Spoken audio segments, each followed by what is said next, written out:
has access to children at younger and younger ages, and it's just tragic. He uses social media. He uses the government-run school system. He uses Hollywood.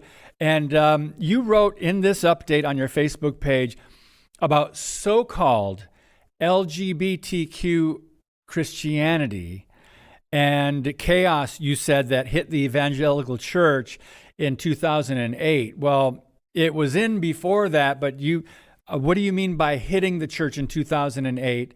Well, And then go 2008 ahead. is it was when the erosion hit Exodus International, Okay. and even within Focus on the Family, when you had people behind the scenes that were actually beginning to embrace the APA's orientation narrative, which is what I call it, because it's really not even true science, it's Yep. pseudoscience. And Yep. it's this idea that somehow orientation is fixed and gender or sexuality is somehow fluid. And that began to erode also with the message of antinomianism, which is another way to say that, antinomian, against the law, which is hyper grace. And that happened on the board of Exodus. It happened in many of the former Exodus ministries, parachurch ministries. People that were supposed to be solid biblically were then now eroding into this idea of the mixture of psychology and grace. And on the other side of that, there was a movement called the Gay Christian Network. And with that, there came Revoice.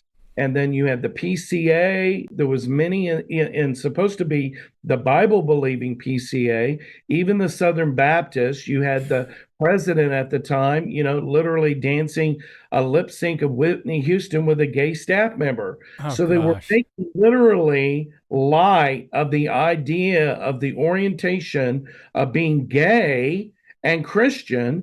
And this is now eroded all through evangelical circles, which is in some of the highest places of Christianity and the Gospel Coalition. You have people like Preston Sprinkle that are out there specifically saying we need to embrace our gay neighbors. We need to be compassionate. And I certainly agree with some of the communication.